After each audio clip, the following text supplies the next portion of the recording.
कैसी कैसी खूबसूरत रानियां शहजादियां, तन बदन सब गुल गया है, शिक्ल सूरत क्या हुई।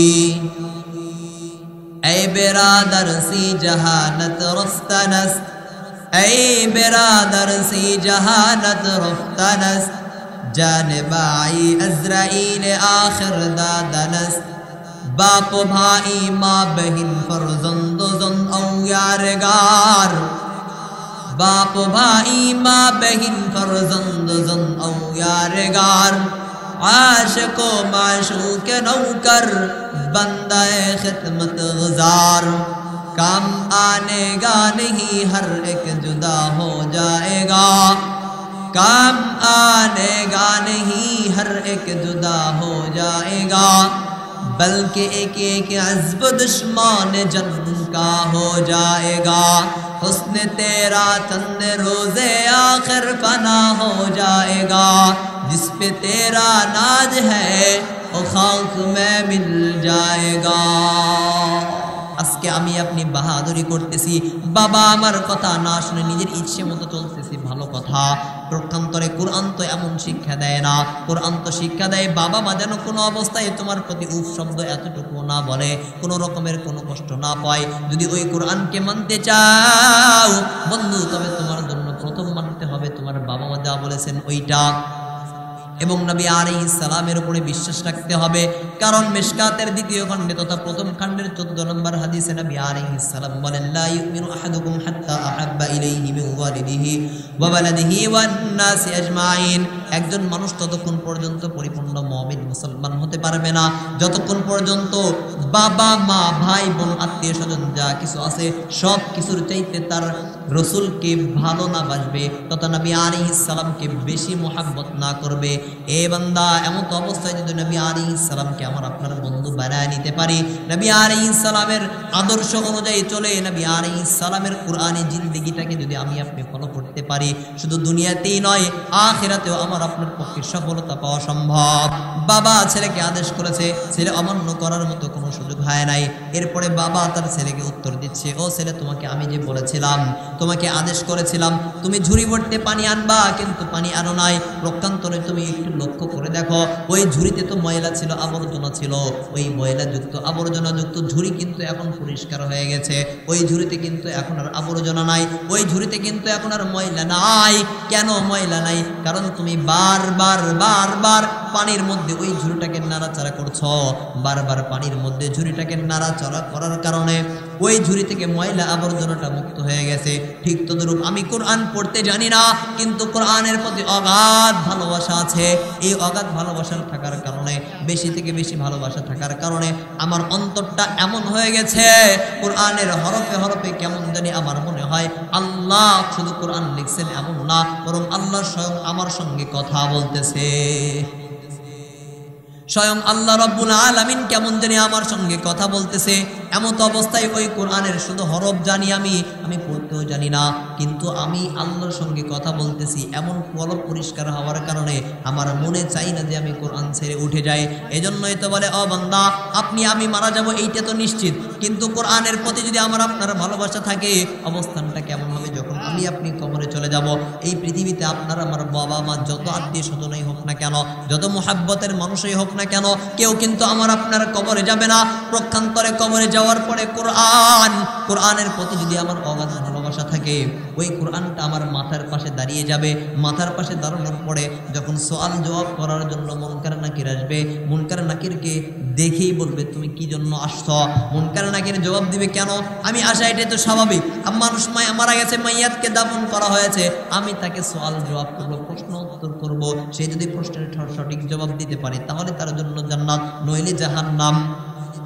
এবার কোরআন জবাব দেয়, তুমি যে আসছো সওয়াল জবাব করার জন্য, আমি তোমাকে প্রশ্নের জবাবটা দিয়ে দিচ্ছি, তুমি চলে যাও। মুনকার নাকির জিজ্ঞেস করে, তুমি প্রশ্নের উত্তর দিবা, তুমি কে? তোমাকে তো চিনলাম না, আগে তুমি তোমার পরিচয়টা দাও। কোরআন বলবে, আমি হলাম কোরআন, আমি হলাম কালামুল্লাহ। আল্লাহর কালাম। আমি দুনিয়ার কোনো সাধারণ কিতাব না, আমি হলাম স্বয়ং আল্লাহ রব্বুল আলামিনের কালাম। আল্লাহ রব্বুল আলামিন বলেছেন আমি হলাম সেইটা। দুনিয়াতে এই যে বান্দা দেখতেছো যে এখন ঘুমায় আছে, এই বান্দা দুনিয়াতে আমাকে অগাধ ভালোবাসা দিয়েছে, আমাকে মুহাব্বত করেছে। এজন্য আজকে তার বিপদের দিনে আমি তাকে ছেড়ে চলে যাই নাই, বরং আমি তার প্রশ্নের জবাব দেওয়ার জন্য এখানে উপস্থিত হয়েছে। কাজে তোমার যা প্রশ্নের উত্তর করার আছে আমার সঙ্গে করা। মুনকার নাকিরের প্রশ্নের উত্তর দিয়ে দিয়েছে। এবার বলে তুমি চলে যাও, কারণ আমি চাই না যেই মানুষটা দুনিয়াতে আমাকে ভালোবাসছে আজকে ওই মানুষটার ঘুমটা ভাঙানো হোক। আমি চাই ওই মানুষটা জান্নাতের ঘুম পাড়তেছে পারুক, কিয়ামত পর্যন্ত না, হাসর নাসর সে যেন ঘুমের মধ্যে থাকতে পারে, জান্নাতি আবাসটা যেন তার প্রতি চালু হয়ে যায়। এই জন্য আমি এখানে আসছি। তুমি অযথাই প্রশ্ন উত্তর করে কেন আমার ওই মুহাব্বতের মানুষটার ঘুম ভাঙা দিবা? এ বন্ধু, কাজেই বলি দুনিয়াতে বন্ধু বানাও, আপত্তি নাই, বাবা আমার খেদমত করো, পাশাপাশি ওই যে কুরআন আল্লাহ রাব্বুল আলামিনের কালাম, আল্লাহ রাব্বুল আলামিনের কালামের প্রতি মুহাব্বত যেন কোনো রকমের কোনো কমতি না হয়। এই বান্দা দুনিয়াতে যদি আমি আপনি আমল করি, যেমন উদাহরণস্বরূপ দেখেন আমি আপনি একটা গাছ লাগাইলাম, একটা আমের গাছ লাগাইলাম। আমের গাছ যদি আমি আপনি লাগাই প্রথমত অবস্থায় কিন্তু ফল পাবো না, কিন্তু 2-4-5 বছর পরে কিন্তু ফল দিবে। পক্ষান্তরে আমি যদি 10টা আম কিনে একই টাকার 100 টাকা দুজনকে যদি 200 টাকা দেয়, প্রথম 100 টাকায় আমি আমের গাছ কিনলাম, আরেকজন 100 টাকায় 10টা আম কিনলো। বাড়ি থেকে বলতে পারে যে কি ব্যাপার তুমি আম কিনেছো, ওই ব্যক্তিটা গাছের চারা কিনেছে, তুমি গাছের চারা কেন কিনেছো, বোকামি কেন করেছ, আম কেন না কিনে তুমি চারা কেন কিনলা? এ বান্দা, এই ক্ষেত্রে যদি তুমি আমি লক্ষ্য করি তাহলে দেখা যাবে ওই যে আম আজ থেকে 10 দিন পরে কিন্তু আর পাওয়া যাবে না। পক্ষান্তরে আমের যে গাছটা আছে ওই গাছটা যদি আমি সঠিকভাবে লাগাইতে পারি, গাছের তাজিম যদি ঠিক মতো করতে পারি, শুধু 10 দিন পরে না, আজ থেকে 10 বছর পরেও কিন্তু ওই আম পাওয়া যাবে, তথা আমের গাছ থেকে আম পাওয়া যাবে। ঠিক তদরূপ আজকে আমি আপনি কোরআন পড়তে জানি না, অবজ্ঞা করে যদি চলে যাই, আমার আপনার মুসিবত নিজের প্রতি ডেকে নিলাম। পক্ষান্তরে আমি যদি আস্তে আস্তে আস্তে আস্তে 1 দিন 2 দিন অল্প অল্প 1টা হরফ 2টা হরফ 3টা হরফ আস্তে আস্তে যদি চলতে থাকি সামনের দিকে, দেখা যাবে আজ থেকে 1 বছর পরে 2-4 মাস পরে আল্লাহ রাব্বুল আলামিন আমাকে আপনাকে আমার আপনার কলবটাকে এমনভাবে পরিপূর্ণ করে দেবে, যেই কলব পরিষ্কার কলব নিয়ে কোরআন পড়লে কোরআনের দিকে তাকাইলে শুধু হরফ দেখতে পাবো এমনটি নয়, বরং স্বয়ং আল্লাহ রাব্বুল আলামিনকে দেখতে পাবো। আলহামদুলিমান কদ্দারা খায়রান ওয়া খাবালা, আলহামদুলিমান কদ্দারা খায়রান ওয়া খাবালা, ওয়াশকুরু লিমান সাওয়ারা হুসনান ওয়া জামালা, আল-আনা কামা কানা ওয়া লাম ইয়ালকা যাওয়ালা, আল-আনা কামা কানা ওয়া লাম ইয়ালকা যাওয়ালা, আলহামদুলিমান কদ্দারা খায়রান ওয়া খাবালা। এই যে আজকের আয়োজনটা করা হয়েছে, এই আয়োজনটা কোনো একটা বিষয়বস্তুকে কেন্দ্র করে করা হয়েছে। যেমন মসজিদের উন্নয়ন কল্পে। এবার আসেন এখান থেকে আমার আপনার জানার বিষয়টা কি। আয়োজনটা করেছে বুঝলাম গ্রামের যুব সমাজ বা মসজিদ কমিটি, কিন্তু এর দ্বারা উদ্দেশ্যটা কি? শুধুই কি বাড়িতে মেহমানকে দাওয়াত করে খাওয়ানো, হাটে বাজারে মজমা তৈরি করা, এতটুকুতেই কি সীমাবদ্ধ, নাকি অন্য কোনো মাকসাদ আছে? তার জবাবটা আসবে যে হ্যাঁ, হাটে বাজারে মানুষ জমা হবে এ উদ্দেশ্য নয়, বাড়িতে মেহমান আসবে এ উদ্দেশ্য নয়, বরং কালামে হাকিম থেকে, নবী আলাইহিস সালামের হাদিস থেকে কিছু কথা মানুষদেরকে শোনানো হবে এবং ওইটার উপরে মানুষগুলো আমল করে তার জিন্দেগিটাকে সাজাইবে। কেমন? হাদিসে পাওয়া যায় নবী আলাইহিস সালাম বলেন, কোন ব্যক্তি 200 রাকাত যদি নফল নামাজ পড়ে, পক্ষান্তরে অপর একটা ব্যক্তি মাত্র একটা মাসআলা সম্পর্কে জানছে, মাসআলার মজমায়ে বসেছে এবং মাসআলাটা আয়ত্ত করতে পেরেছে, নবী আলাইহিস সালামের হাদিস অনুযায়ী 200 রাকাত নফল নামাজ পড়ার চাইতে একটা হাদিস জানা, একটা মাসআইল হল করা, এটাই বেশি সওয়াবের কাজ। এবার বোঝার বিষয়ে, আমি আপনি কি বাড়িতে বসেই কি মাসআলা মাসাইল সম্পর্কে জানতে পারবো? সম্ভব না। তাহলে আমাকে আপনাকে যদি মাসআলা মাসাইল সম্পর্কে জানতে হয়, তাহলে তার জন্য আসতে হবে, আর এই আশাটাকে কেন্দ্র করে এই মজমাটা তৈরি করা। এখানে আরেকটা বিষয় দেখেন, বলতে পারেন যদি তাই হয়, উদ্দেশ্যটা যদি হয় আল্লাহ রাব্বুল আলামিনকে পাওয়ার, তাহলে জনসংখ্যা কেন কম হয়? তার জবাব হলো, মানুষ বাকিতে বিশ্বাস করে কম, প্রক্ষান্তরে লগতে আস্থা রাখে বেশি। এজন্য আলোচনার বিষয়বস্তু ঠিক করার আগে একটা কথা বলে রাখি, তা হলো মানুষ দুই প্রকার। প্রথম প্রকার মানুষ যে আল্লাহ রাব্বুল আলামিনের উপরে আস্থা রাখে, বিশ্বাস রাখে, এক কথায় পরকালের উপরে বিশ্বাস করে। দ্বিতীয় প্রকারের মানুষ হলো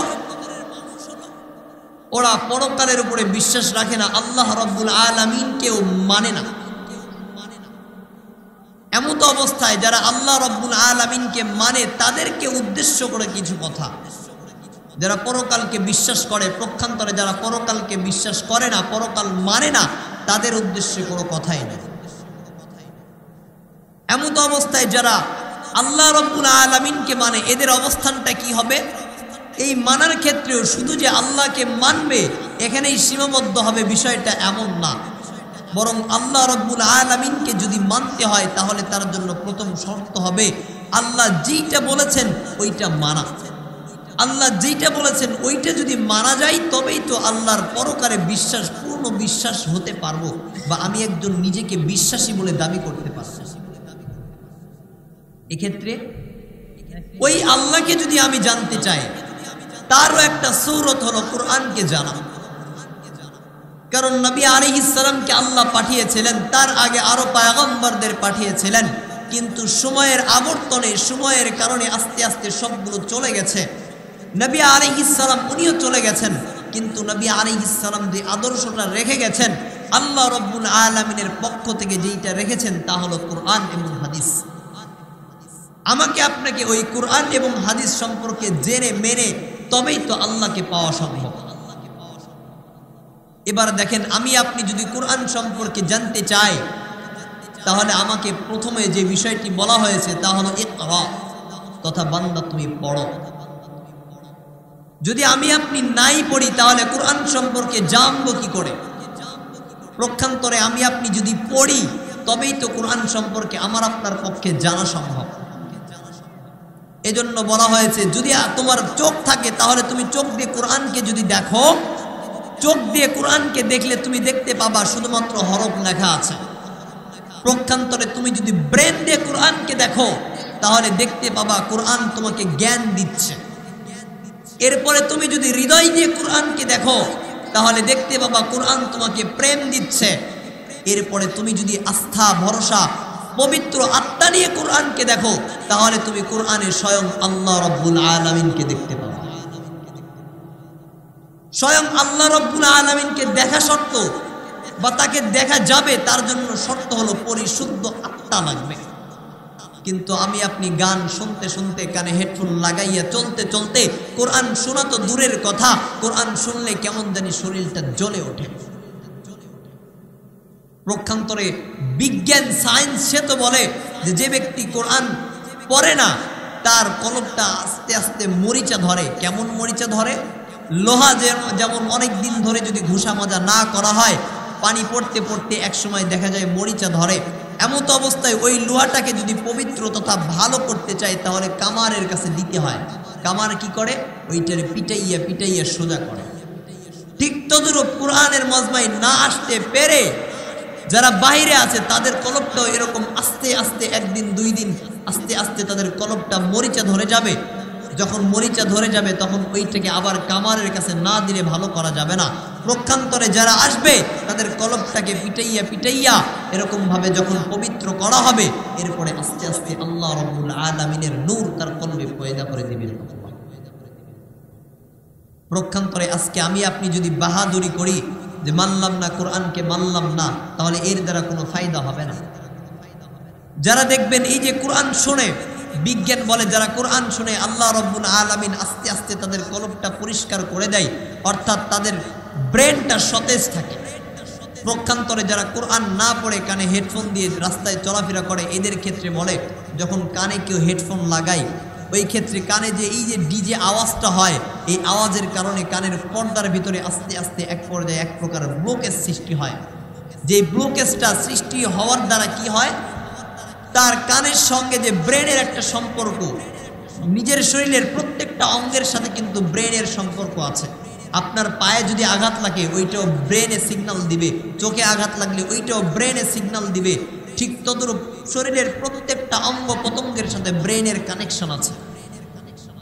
এই যে কানে হেডফোন দিয়ে শোনার কারণে একদিন দুই দিন বারবার শোনার কারণে কানের পর্দা, এইটা তো হালকা জিনিস। যখন ওইটাতে বেশি বেশি আঘাত পায় এক পর্যায়ে ব্লকেজ সৃষ্টি হয়ে যায়, অর্থাৎ পার্টিশন তৈরি হয়ে যায়। যে পার্টিশন ব্লকেজের কারণে তার কান থেকে মাথা পর্যন্ত সম্পর্কটা বিচ্ছিন্ন হয়ে যায়। যে বিচ্ছিন্ন হওয়ার কারণে এক পর্যায়ে দেখা যায় কানের পর্দাতে ক্যান্সার হয়।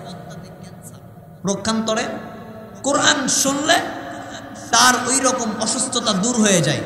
এই জন্যই তো সাহিত্যবিদ যারা তারা বলে, যদি কোনো মানুষ ডাক্তার হতে চায় সে যেন কোরআনকে দেখে।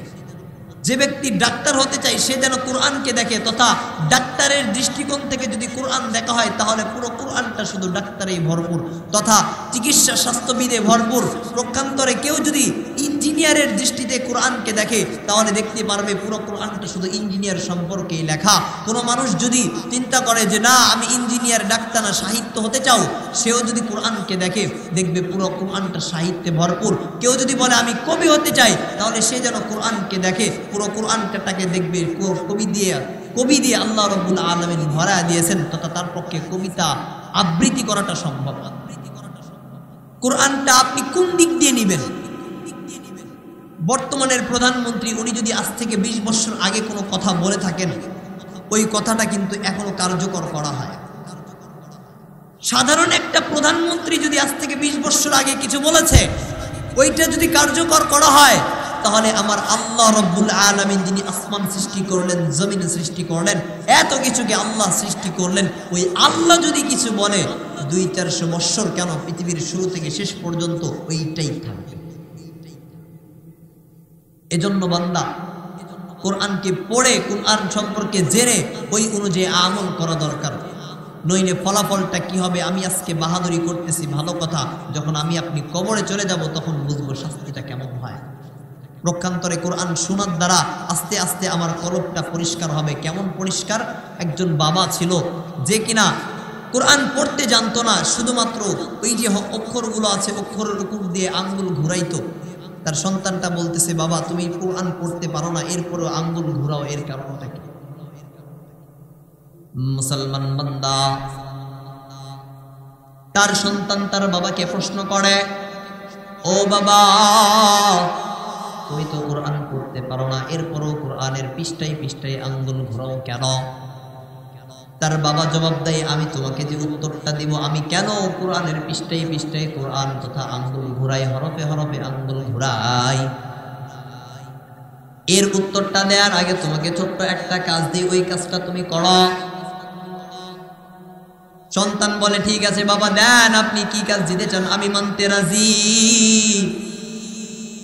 আমার আপনার কথা মানতে কোনো রকমের কোনো দ্বিধাদ্বন্দ্ব থাকতে পারে না, আপনি তো আমার পিতা বলে কথা। সন্তানকে কাজ দিয়েছে বাবাই, যে তুমি ওই যে একটা বেতের ঝুড়ি আছে, ওই বেতের ঝুড়িটা নিয়ে সমুদ্রতে যাও, এরপরে ওই সমুদ্রতে যাওয়ার পরে বেতের ঝুড়ি ভর্তি করে তুমি পানি আনবা।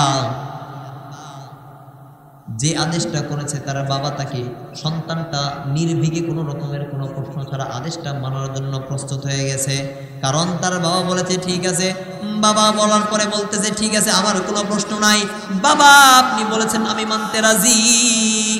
বেতের ঝুড়ি নিয়ে যখন ওই রকম ভাবে চলে গেছে, পানির মধ্যে করে পানি তো ভরে আনতে হবে, কিন্তু বাজান বেতের ঝুড়িতে তো পানি ভরানোটা সম্ভব নয়, কারণ বেতের ঝুড়ি ওইটা তো বেতের ঝুড়ি, ওইটা তো পানি ভরানোর জন্য কোনো রকমের একটা বড় বালতির প্রয়োজন অথবা কোনো বাসনের প্রয়োজন, কিন্তু বাসনও দেয় নাই, বালতিও দেয় নাই।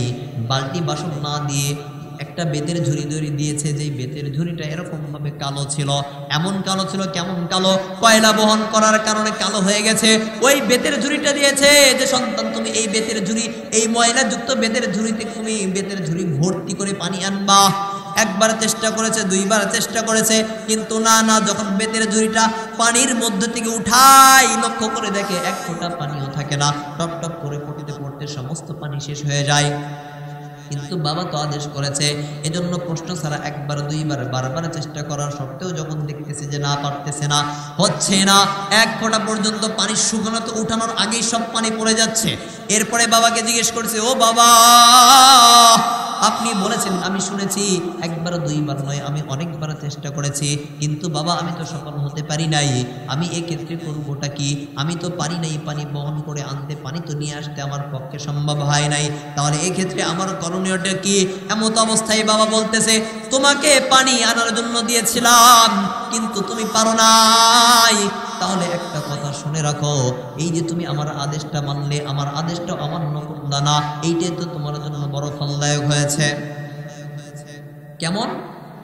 তার বাবা তাকে বলেছে, সেও বুঝতেছে যে বেতের ঝুড়িতে পানি ভর্তি করে আনাটা সম্ভব না, কিন্তু বাবার আদেশ মানতেই হবে। অথচ বর্তমানে আমার যুবক ভাইদের এমন অবস্থা, বাবা যদি ডানে বলে চলে বামে, বাবা যদি বামে বলে চলে ডানে, প্রক্ষান্তরে বাবার টাকা নিতে ভালোই মজা লাগে। বাবা যদি টাকা না দেয়, এমনও নজির দেখেছি, বাবার লাশটা গ্যারেজে পড়ে আছে আর সন্তান দোতলায় বসে সম্পদের হিসাব নিকাশ করতেছে। এমনও দেখা গেছে বাবাই টাকা দেয় নাই, নেশা করবে, বাবার কাছে টাকা চাইছে, টাকা দেয় নাই, বাবাকে গুলি করে হত্যা করেছে। নিজের চোখে দেখা কথা বলতেছি, সম্পদে ঘাবলান্তি করেছে, সমস্যা করেছে, মারা যাওয়ার পরে সাইড থেকে বলতেছে ওকে দাফন করার প্রয়োজন নাই, ওকে সুটকি বানা, সম্পদে ঝামেলা করছে। এই হলো আমাদের অবস্থা। যদি আমি আপনি দিতে পারি তবে আমি ভালো, প্রক্ষান্তরে যদি দিতে না পারি, সম্মান তো দূরের কথা, দেখলে মনে হয় সাইড দিয়ে যাবে। কিন্তু বাবা মা কখনো সন্তানের খারাপ চায় না। ওই বাবা মা বলবে আর আপনি মানবেন না, বুঝতে হবে আপনার কপাল পোড়া। প্রক্ষান্তরে আপনি যদি বাবা মার কথা অনুযায়ী চলতে পারেন, শুধু দুনিয়াতে না, হাসরের ময়দানে আল্লাহ কামিয়াবি দিবেন। কেমন? আল্লাহ তো নিজেই কোরআনে বলেছেন, কোন অবস্থায় যেন কোনো বাবা মা তার সন্তানের আচরণ দেখে উফ এতটুকু শব্দ না বলে। প্রক্ষান্তরে আমাদের অবস্থা এমন, যদি বন্ধু ডাকে দৌড়াই, ভালো কথা, প্রক্ষান্তরে বাবা ডাকছে ওই দিকে ভূক্ষেপ নাই, খেয়াল নাই। আমি মানি যে বন্ধুর প্রয়োজন আছে, আল মারউ মা'a মান আহাব্বা, বন্ধুর প্রয়োজন আছে, কিন্তু সেই বন্ধুটা এমন হতে হবে যেই বন্ধুকে দেখলে আপনার নামাজের কথা মনে পড়ে। বন্ধুটা এমন হতে হবে, বন্ধুকে দেখলে যেন আপনার দ্বীন ইসলাম তথা আল্লাহর কথা মনে পড়ে। ওই বন্ধু আপনাকে নামাজের দিকে ডাকবে, কোরআনের দিকে ডাকবে, তবেই তো সে প্রকৃত বন্ধু। এবং দুনিয়াতে থাকা অবস্থায় আপনি কোনো বিপদে পড়েছেন, শুধুমাত্র খবর পৌঁছেছে যে আমার বন্ধু এমন বিপদে পড়েছে, ওই বন্ধুর উচিত কোনো রকমের কোনো প্রশ্ন ছাড়াই বন্ধুর বিপদে আগে সাড়া দেওয়া। কেমন? যেমন ধরেন আপনি রাত 2টায় মারা গেছেন, বৃষ্টি পড়তেছে, আপনার বন্ধুর কাছে খবর গেছে যে আপনার বন্ধু রাত 2টা বাজে মারা গেছে, বৃষ্টি পড়তেছে, কি করব? বন্ধু যদি সে প্রকৃত বন্ধু হয় তাহলে সে চিন্তা করবে রাত 2টা বাজে না 3টা বাজে, দেখার নাই, বৃষ্টি পড়ে না, ঝড় তুফান হয়, আমার দেখার নাই, আমার বন্ধু বিপদে পড়েছে, আমার বন্ধু মারা গেছে, ওর কাছে আমাকে আগে যাইতে হবে। যদি এমন বন্ধু তৈরি করতে পারেন তবে আপনার দুনিয়াতে চলাটা সহজ হবে।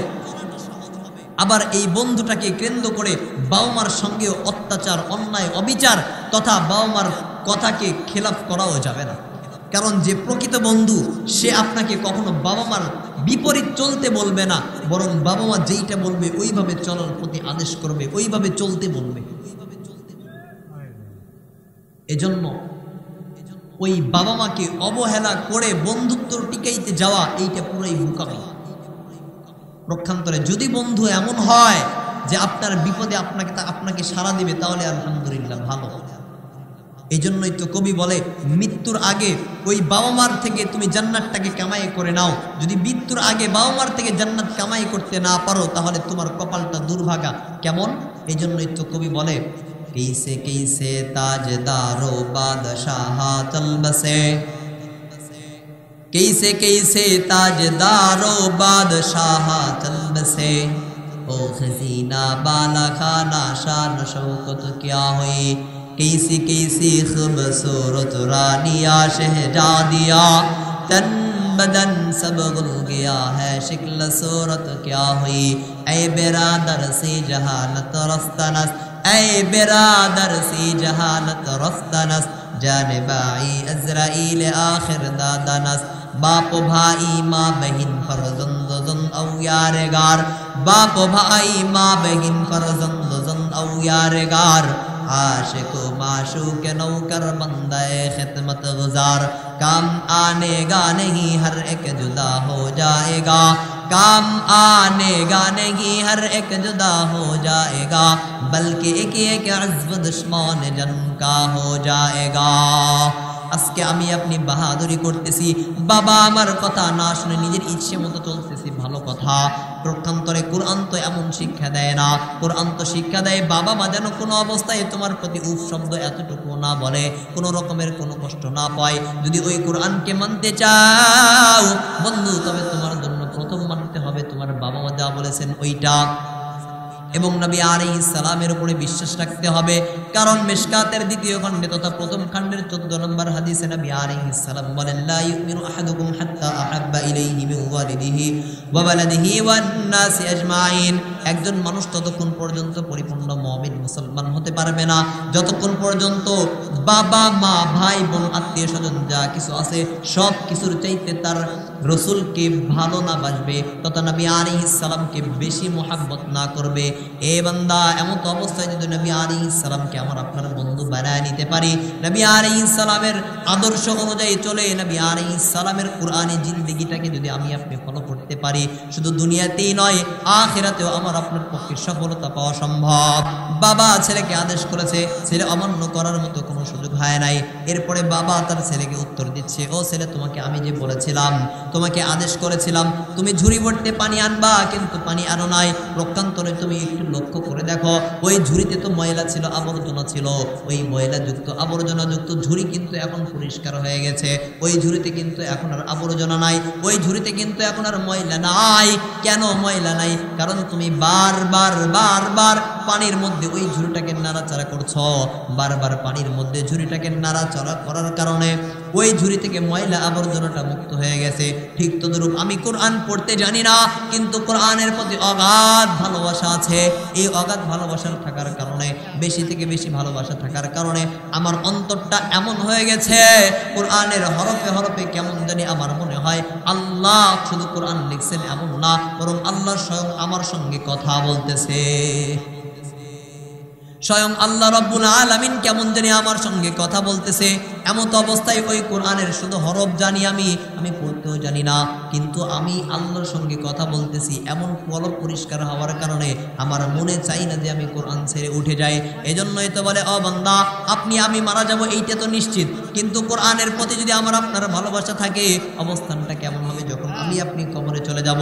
এই পৃথিবীতে আপনার আমার বাবা মা যত আত্মীয় স্বজনই হোক না কেন, যত মুহাব্বতের মানুষই হোক না কেন, কেউ কিন্তু আমার আপনার কবরে যাবে না। প্রক্ষান্তরে কবরে যাওয়ার পরে কোরআনের প্রতি যদি আমার অগাধ ভালোবাসা থাকে, ওই কোরআনটা আমার মাথার পাশে দাঁড়িয়ে যাবে। মাথার পাশে দাঁড়ানোর পরে যখন সওয়াল জবাব করার জন্য মুনকার নাকির আসবে, মুনকার নাকিরকে দেখেই বলবে, তুমি কি জন্য আসছো? মুনকার নাকির জবাব দিবে, কেন আমি আসা, এটাই তো স্বাভাবিক।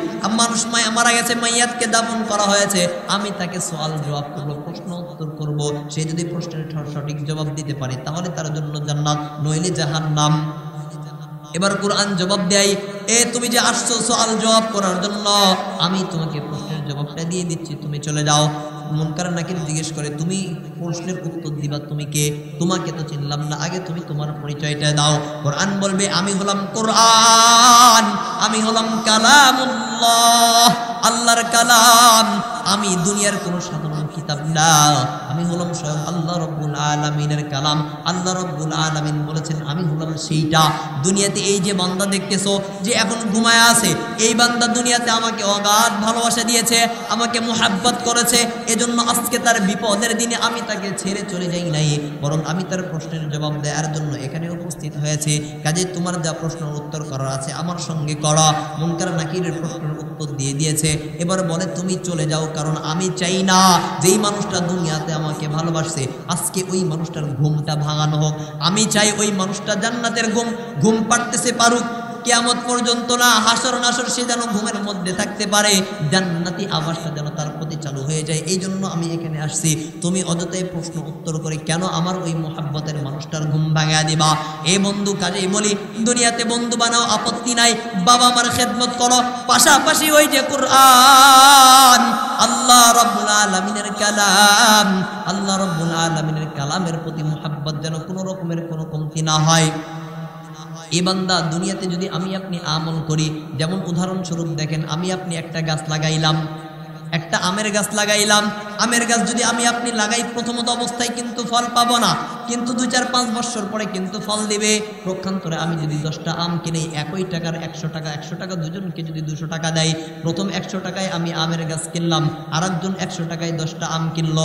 বাড়ি থেকে বলতে পারে যে কি ব্যাপার, তুমি আম কিনেছো, ওই ব্যক্তিটা গাছের চারা কিনেছে, তুমি গাছের চারা কেন কিনেছো, বোকামি কেন করেছ, আম কেন না কিনে তুমি চারা কেন কিনলা? এ বান্দা, এই ক্ষেত্রে যদি তুমি আমি লক্ষ্য করি, তাহলে দেখা যাবে ওই যে আম আজ থেকে 10 দিন পরে কিন্তু আর পাওয়া যাবে না। পক্ষান্তরে আমের যে গাছটা আছে, ওই গাছটা যদি আমি সঠিকভাবে লাগাইতে পারি, গাছের তাজিম যদি ঠিক মতো করতে পারি, শুধু 10 দিন পরে না, আজ থেকে 10 বছর পরেও কিন্তু ওই আম পাওয়া যাবে, তথা আমের গাছ থেকে আম পাওয়া যাবে। ঠিক তদরূপ আজকে আমি আপনি কোরআন পড়তে জানি না, অবজ্ঞা করে যদি চলে যাই, আমার আপনার মুসিবত নিজের প্রতি ডেকে নিলাম।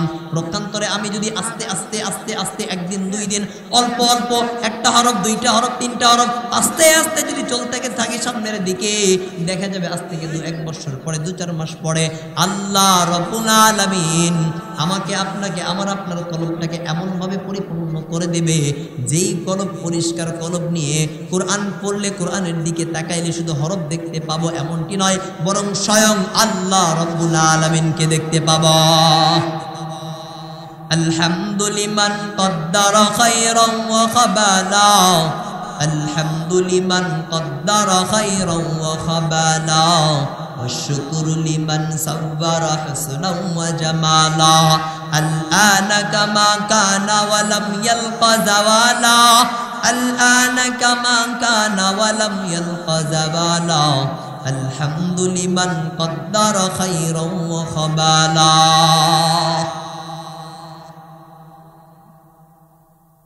এজন্য বন্ধু আমার বুঝতে হবে, আজকেই আমাদের অবস্থা এমন যে আমি পরিশ্রম করতে চাই না, 10টা আম কিনলাম, খাইলাম, ব্যাস শেষ। পক্ষান্তরে আমি যদি আমের গাছ লাগাই, একটু যদি পরিশ্রম করি, 10 বছর পরে পাবো। ঠিক আমার আপনার ফিউচারটা, জীবনটা এমন। আমি হঠাৎ করে পরীক্ষা দিলাম, ভালো মার্কস পাইলাম, জিতে গেলাম, বিষয়টা এমন না। আমি যদি 1বার 2বার স্ট্রাগল করি, পরিশ্রম করি, মাথার ঘাম পায়ে ঝরাই, তাহলে আমার আপনার জীবনের সফলতা পাওয়াটা সম্ভব। কেমন? বর্তমানে যে বড় ধরনের ধনী বিল গেটস, সে কিন্তু ভালো রেজাল্ট করে এই পর্যায়ে আসছে, বিষয়টা এমন না। সেও কিন্তু পরীক্ষায় ফেল করেছে, লাস্ট বেঞ্চের ছাত্র, কিন্তু আজকে সে শীর্ষস্থানীয় ধনীদের মধ্যে একজন ধনী। এর কারণটা কি? সে 1বার 2বার না, বারবার সে অবহেলা, লাঞ্ছিত, বঞ্চিত হয়েছে, কিন্তু হাল ছাড়ে নাই। ঠিক তদ্রূপ আমি আপনি যদি সফল হতে চাই, আমার আপনার বর্তমানের যুব সমাজের অবস্থা এমন যে কোনো রকমের কোনো পরিশ্রম করতে চায় না, হঠাৎ দাঁড়াইলাম কেমন জানি সফল হতে, কিন্তু না। লক্ষ্য করলে দেখা যায় যারা গরিব, যারা অসহায়, তাদের জীবনের সফলতাটা বেশি। কেন? কারণ তারা জানে ক্ষুধার্ত অবস্থায় কতটা কষ্ট হয়। আর যারা ধনী তারা তো জানে না, তারা তো ইচ্ছে মতো চলতেছে, ঘুরতেছে, বাপ আছে টাকা দিচ্ছে, না দিলে খবর আছে। পক্ষান্তরে গরিবের সন্তানগুলো জানে ক্ষুধার্ত অবস্থায় কেমন লাগে, এজন্য বাবার সঙ্গে সময় দেয়, বাবার সঙ্গে মাঠে ময়দানে কাজ করে। আর এই কাজ করতে করতে, স্ট্রাগল করতে করতে, পরিশ্রম করতে করতে একসময় দেখা যায়, বর্তমানে আপনি লক্ষ্য করে দেখেন, যারা সফল হয়েছে, যারা বড় হয়েছে, ধনীর তুলনায় গরিব যারা, এরা কিন্তু বেশি সফল হয়েছে। কেন? কারণ তারা পরিশ্রম করেছে। ঠিক কোরআনের প্রতিও যদি আমি আপনি পরিশ্রম করি, এখনো একবারে সফলতা পাবো বিষয়টা এমন না। যারা মক্তবে পড়ে তাদেরকেও যেয়ে দেখেন হুজুররা বেতের বাড়ি বাইরে পড়া শিখাইছে, এজন্য আজকে তারা বড় বড় শাইখুল হাদিস আল্লামা হতে পেরেছে। ঠিক তদ্রূপ আমি আপনি ক্লাস 1-এ ভর্তি হয়েছি, আর ভর্তি হওয়ার সাথে সাথে যদি বলি আমি আজকে মাস্টার্স পরীক্ষা দিব, এইটা আমার আপনার পক্ষে বোকামি হবে। ঠিক তদ্রূপ আমি আপনি জীবনের সফলতা যদি চাই, কিন্তু বর্তমানের যুব সমাজের অবস্থা এমন, পরিশ্রম ছাড়া সফলতা হতে চায়, পরিশ্রম ছাড়া সফল হতে চায়। এটা কেমন জানি এক প্রকার বিয়ে না করে সন্তান চাওয়া যেমন বোকামি, পরিশ্রম না করে সফল হতে চাওয়াটাও ঠিক তদ্রূপ বোকামি। অতএব সফল হতে চাইলে আগে আপনাকে পরিশ্রম করতে হবে, শ্রম দিতে হবে। আপনি একবারে আসমানে উঠবেন তা না। বড়দের জীবনী পড়েন যারা আজকে সফল হয়েছে, তাদের জীবনী পড়েন, তারা রাত বিরাত জেগে জেগে পরিশ্রম করেছে, মানুষ তাকে তুচ্ছ তাচ্ছিল্য করেছে। এখানে সফলতার একটা কথা বলি, আপনি যখন সফলতার দিকে যাবেন প্রথমে বাধাগ্রস্ত হবেন আপনার নিজের মানুষগুলোর থেকে। আপনার নিজের মানুষগুলো আপনাকে অবহেলা করবে। যখন আপনি দেখবেন আপনি একটা কাজ করতেছেন, এক্ষেত্রে আপনার পরিবার পরিজন বাধা হচ্ছে, আপনার বন্ধু বান্ধব তুচ্ছ তাচ্ছিল্য করতেছে যে তুই এই খাইয়া কাম কাজ নেই, এইগুলো করতেছিস, বুঝবেন এটাই হলো আপনার সফলতার প্রথম ধাপ। এটাই আপনার সফলতার প্রথম ধাপ। কারণ সমালোচিত না হলে আলোচিত হওয়া যায় না। ঠিক আপনার কাজে যদি বাধা না হয় আপনি ওই কাজে কখনো সফল হতে পারবেন না। বর্তমানের এমপি মন্ত্রী যারা আছে খোঁজ নিয়ে দেখেন ওরা 2-4 বার জেল খাটছে, খোঁজ নিয়ে দেখেন ওরা কিন্তু এরকম আঘাতপ্রাপ্ত মারামারিরও শিকার হয়েছে। কাজেই আমি আপনি যদি সফল হতে চাই পরিশ্রম করেই সফল হতে হবে। ঠিক তদ্রূপ আমি আপনি যদি কোরআন সম্পর্কে জানতে যাই পরিশ্রম করেই জানতে হবে। আল্লাহ রাব্বুল আলামিন আমাদের সকলকে কোরআনী মজমায় কবুল করুক, কোরআন সম্পর্কে জানা এবং বোঝা এবং তদ অনুযায়ী আমল করার মতো তৌফিক দান করুক। ওয়া মা তৌফিক ইল্লা বিল্লাহ। আসসালামু আলাইকুম ওয়া রাহমাতুল্লাহ।